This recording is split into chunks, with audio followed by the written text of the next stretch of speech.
Hello, bachcho. So let's read the question given here. So the question here says, read the following statements and choose the correct answer from the options given below. कि हमको यहाँ पे statements को पढ़ के इन चारों option में से ऑप्शन का सही ऑप्शन मार्क करना है. तो पहले हम यहाँ पे देखेंगे कि हमारे पास इस पर्टिकुलर क्वेश्चन का की कॉन्सेप्ट क्या होना चाहिए. तो इस क्वेश्चन का हमारा यहाँ पे की कॉन्सेप्ट क्या होगा ना, ट्रांसपोर्ट इन प्लांट्स. और ये की कॉन्सेप्ट का हमारा लिटरल मीनिंग क्या है? ट्रांसपोर्ट इन प्लांट्स मतलब किसका ट्रांसपोर्ट? बोथ वाटर और फूड का ट्रांसपोर्ट. वाटर जो कि रूट से आता है और जाइलम के थ्रू ट्रांसपोर्ट होता है, और फूड जो कि फ्लोएम में ट्रांसपोर्ट होता है और बनाता कौन है ना, क्लोरोप्लास्ट में वो फूड हमारा बनता है. तो अगर हम यहाँ पे देखें तो पहले हम पहला ऑप्शन देखेंगे कि in the absence of Casparian strips plants are unable to control amount of water and solutes absorbs. तो ये एकदम सही है, क्योंकि यहाँ पे कैस्पेरियन स्ट्रिप्स जो होते हैं ना, ये क्या होते हैं ना, इम्परमेबल होते हैं टू वाटर. मतलब ये वाटर को अपने थ्रू से पास करने नहीं देते.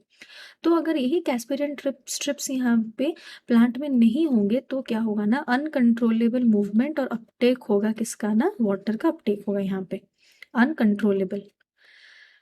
फिर हमारे पास यहाँ पे ऑप्शन बी में क्या गिवन है ना, guttation generally occurs during high atmospheric humidity and प्लेंटिफुल soil water. तो ये एकदम सही है, क्योंकि गटेशन कहाँ से होता है ना, हाइड्राथोर्स से होता है. हाइड्राथोर्स जो कि स्मॉल ओपनिंग्स होते हैं in the margins of the plants. और इन हाइड्राथोर्स से पानी कब ऊज आउट होता है? जब हाई ह्यूमिडिटी होती है, एयर में हाई ह्यूमिडिटी होती है. यहाँ पे बहुत ह्यूमिडिटी मतलब पानी भरा होता है हमारे एटमॉस्फेयर में. एंड इवन जब एटमॉस्फेरिक प्रेशर जब होता है,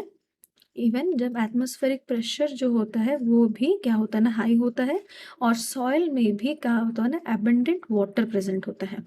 जब सॉइल में भी एबंडेंट वाटर प्रेजेंट होता है.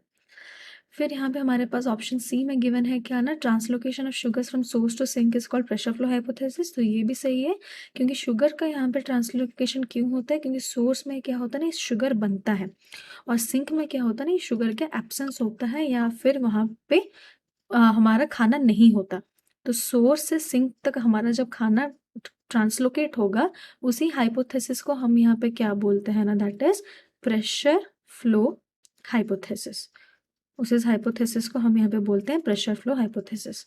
तो हमने यहाँ पे देख लिया कि ये जो जब कैस्पेरियन स्ट्रिप्स हमारा नहीं होता, तब क्या होता ना, यहाँ पे अनकंट्रोलेबल मूवमेंट और अपटेक होता है हमारा वाटर का. अनकंट्रोलेबल मूवमेंट और अपटेक होता है वाटर का. हमारा गटेशन कब होता है? जब एटमॉस्फेयर प्रेशर हाई होता है. और शुगर का ट्रांसलोकेशन कहाँ से कहाँ तक होता है? सोर्स से सिंक तक. तो हमारे पास ये चारों ऑप्शन जो हमारे पास गिवन है, तीनों ऑप्शन हमारे पास करेक्ट है. तो the correct answer of this question is option D is the final answer. Hope you understood it well. Best of luck.